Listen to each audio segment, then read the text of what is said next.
Why do we focus on protein so much in increasing this? The reason for that is protein does not stimulate the same insulin secretion that carbs do.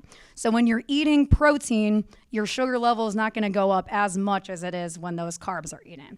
Protein's actually going to keep your sugar levels a little bit more level and maintained. The other thing too, so proteins are dense. They're going to take longer for your body to burn off than carbs. So they actually take more energy for your body to burn off, and it also increases your metabolism to get more protein in. So goal is to incorporate enough protein with each meal and as snacks to get enough during the day. The other thing protein is also important for, so muscle mass, and I'll kind of touch on this a little bit more too. As you're losing weight, it's very important to maintain muscle mass. We want you to lose more from fat, not as much muscle. Protein is made of amino acids that's going to help build muscle. So that's the other reason that that's as important. So protein, you probably think of things like meat, so yeah, chicken or fish, but there's also a lot of other protein sources. And again, at our table, we'll have a lot of this information. Fish, eggs, dairy products, protein shakes are also a great option. And there's also some options there at the table. Basic nutrition tips I did just want to touch on. So what I do see a lot sometimes, and this is very understandable, with work conditions and being busy throughout the day, I will see sometimes that patients will be really busy. They won't really eat during the day. They'll skip breakfast, forget to eat lunch, those kind of things, and then maybe get a lot more hungry for dinner, or maybe not make the best choices later on during the day. So I do encourage aiming for 3 protein-centered meals per day if possible. And that's going to keep you more full and satiated throughout the day. That helps prevent increased carb intake as well. And the other thing too is when you're looking at your plate, trying to have colors on there. I mean, fruits, veggies, those colors are literally made from antioxidants that are anti-inflammatory and those kind of things. So the more color on your plate, the better. This is important too, so small changes, and I kind of touched on this before, but it's better to aim for smaller, sustainable changes. Not always going to be perfect, but small, sustainable changes that you're going to be able to do lifelong. Aiming for better, never aiming for perfection, because that's going to be impossible. Physical activity, kind of switching gears here to physical activity. And like nutrition, so yes, this is important for weight, but overall health, for women's health, for overall health in general. The goal for physical activity for health benefits, 2.5 hours or 150 minutes of moderate intensity activity per week. Moderate intensity activity per week just means your heart's beating a little bit faster, but you can still talk. So it doesn't have to be vigorous activity. Things like brisk walking would count, yoga, YouTube workouts, a lot of things would count as that.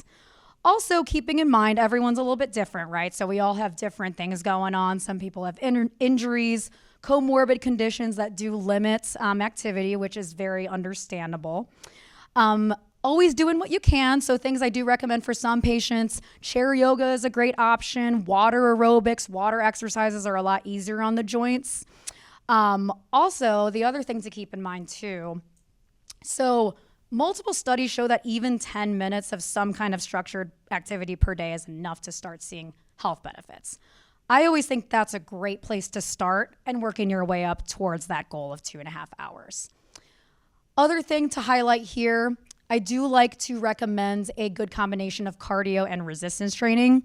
Resistance training is important for that muscle mass. Resistance training just means some kind of tension on those muscles, whether that be weights, dumbbells, resistance bands, making sure you're getting some kind of tension. That's going to help with maintaining that muscle mass as you're losing weight. Also in general for women's health, preventing osteoporosis, keeping you strong. That's another very good reason for that. A couple other things I wanted to touch on for overall general health, but also weight. Sleep, everyone's a little bit different, but 7 to 8 hours per night is the general recommendation. It's not only the amount of sleep that is important, it's also the quality of sleep. So that's why I included this here, the treat sleep apnea. And not everyone knows if they have sleep apnea, but I do think it's important to get tested for that if you do have any suspicion for that. So things like snoring at night, feeling super fatigued the next day. Just to keep in mind too, we do home sleep studies now, so you don't necessarily have to go to the lab to get them done. Reason it's so important to get screened for sleep apnea if you do have it. Untreated sleep apnea can make weight loss harder. Reason for that, you need to be getting good, adequate, restful sleep at night for that hormonal reset that's important for overall weight. So if we're not being treated for the sleep apnea, we're not getting that. So that is important.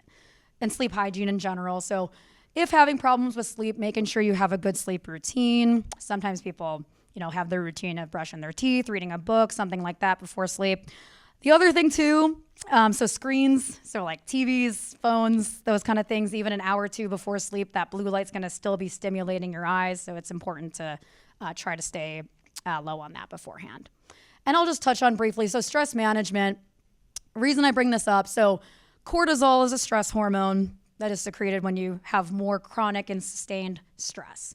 Now, yes, this is easier said than done. You can't just remove your stressors automatically, right? But the way we deal with our stressors can be really important. So taking time to do things like yoga, meditation, deep breathing exercises, therapy, mental health services if you need them, also very important for weight. This all kind of goes together. Now, I did want to talk about medications for weight loss, and keeping in mind for medication for weight loss, everyone is different. So we look at treatment of any chronic disease in an individualized approach. So that includes obesity and weight. Everyone's going to be a little bit different in what medications work well for them, and also how they tolerate the medication as well. Keeping in mind, again, obesity is a chronic multifactorial disease. So when we look at medications for weight loss, we're looking at these in the same way we look at medications for blood pressure, diabetes, cholesterol. We're treating a disease. Another thing to keep in mind, so this kind of points out that even 5 to 10% weight loss can improve weight-related comorbid conditions. So blood pressure, diabetes. So when you're thinking about your weight and losing weight, 5 to 10%, every pound counts. So even getting that amount of weight off can start showing benefits for health conditions, which I think is very important. Now, I'm going to go over some different options for medications for weight loss. They do kind of differ in the average amount of weight loss, and this is average amount of weight loss we see. 5 to 20% of your starting body weight is kind of the range there. The important thing with weight loss medications and with any medication for any disease, ensuring you're under the supervision of a medical professional, just to make sure that you're getting education on it, maximizing results, and minimizing side effects. I'll kind of touch on this a little bit when I go over the specifics, but some medications are getting indications for other things, like other than weight loss, things like sleep apnea, things like cardiovascular disease, fatty liver disease. This is all recent in these last couple of years. Also, research is ongoing about even more benefits for some medications, neurological conditions, rheumatologic conditions, but these are all kind of still in the works and research. For any of the medications too, I touched on this before, but these are gonna work the best used in conjunction with nutrition. So low carb, high protein, these medications are literally studied in trials where patients are doing those kind of things, low carb, high protein. So that's gonna maximize your results. It'll also help minimize side effects usually. And then the other thing too, why we touch on protein so much is that maintaining muscle mass, because as you do start to lose weight significantly, we wanna make sure that muscle is maintained. That's important. Now, before I go over the specific weight loss medications, I did just wanna touch on one thing. Whenever I do see a patient, I do look over that medication list. And I like to make sure if we are on weight positive medications, we're at the lowest effective dose. So what is weight positive medications? These are just some medications that can be associated sometimes with weight gain. That doesn't mean that the medication is the only thing affecting your weight. It doesn't mean that your weight is because of these medications. But I just like to make sure if we are on these, we're at the lowest effective dose possible. The other thing too is some people, sometimes you have to be on these, and that is completely fine. The most important thing is having mental health controlled, having neuropathy controlled, having seizures controlled, because weight loss is not gonna happen if those things are not controlled. So that's the number one priority. But let's say I see a patient who's been on an antidepressant like citalopram for like 20 years, and they're like, I'm not really sure if this is doing anything anymore. And I'm like, okay, well, maybe we can look at seeing if we want to decrease that, see if that makes a difference, see if you feel any different, and then possibly get off of it if we don't need it. But that's kind of the question there. Now, this is just a general list of some medications we use for weight loss, and this will be, a general overview of everything. On the left, you're going to see FDA-approved medications that are approved for short-term use for weight loss. In the middle is FDA-approved medications for long-term use. On the right side, these are actually medications that are not FDA-approved for weight loss, but can be weight negative, and that they can help facilitate weight loss in conjunction with low-carb, high-protein. Phentermine on the left, I'm not sure, some of you might have heard of that one before. That's actually a stimulant medication, meaning that it activates your sympathetic nervous system, sometimes helps with energy, sometimes focus, those kind of things, helps control appetites. It also kind of helps with increasing that metabolism since it's helping with that sympathetic nervous system. Now, the phentermine, I will say, I can't use those in people with uncontrolled high blood pressure. I can't use it in anyone with cardiovascular disease, those kind of things, because it can have the side effect of increasing that heart rate and blood pressure. In the middle, I'm going to go over the two in the middle, Qsimi and Contrave. Those are both pill options for weight loss medication. The one at the top has low-dose phentermine in it that I just talked about, and topiramate or Topamax. Some of you might have heard of that before. It's sometimes used for migraines and seizures, but can have some workings on binges and cravings, those kind of things. You might have heard of these in the middle, Wegovy, Zepbound, those kind of ones.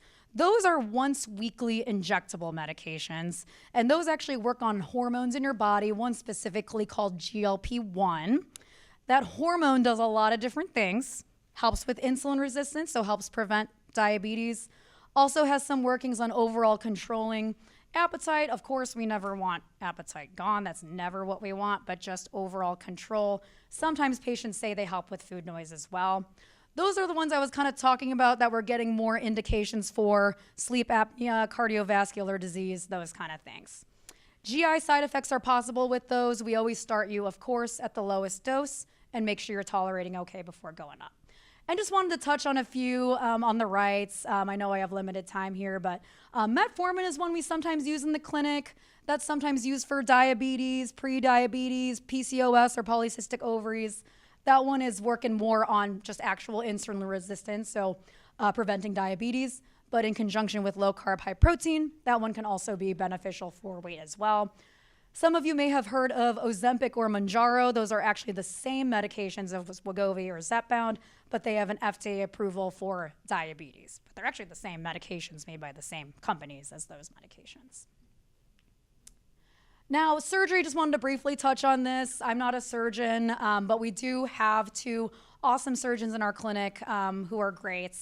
Surgery is a great option. One thing that's really notable is the remission rate. So type 2 diabetes after weight loss surgery, remission rate of 92%. That's very notable. Also, blood pressure, sleep apnea, remission rates are great.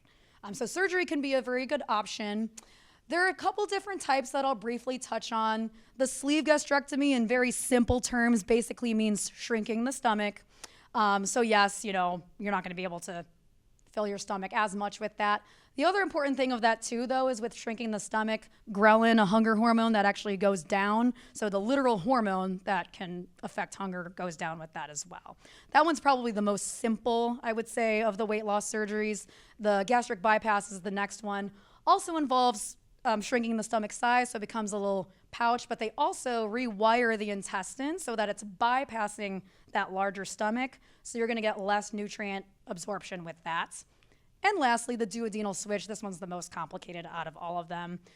Similar to the bypass, but smaller stomach and more intestinal bypass, are not getting as much absorption there. And all of the weight loss procedures, so surgical weight loss is still a great option. I mean, it is, when I look at average weight loss, surgical is still going to be associated with the most average weight loss we see. However, medical weight loss is getting a lot better with the average that we're seeing. So keep it in mind. Everyone's going to be a little bit different. So the treatment for obesity, weight is always going to involve nutrition, physical activity, but medication, surgery can be great options. Probably saying this for the fourth time, but obesity, chronic multifactorial disease process. That's one of the most important things to keep in mind. Treating obesity and weight is going to help with all other comorbidities, blood pressure, diabetes, cholesterol, and remembering that even that 5 to 10% weight loss can make a difference. One size does not fit all. and important to recognize treatments of obesity as important for women's health. So I hope that you got something out of today's presentation. I'll open up to questions or anything like that. And then just another plug for our table if you have any other further questions or if want any more resources on nutrition or wanting to meet with our dietitian there.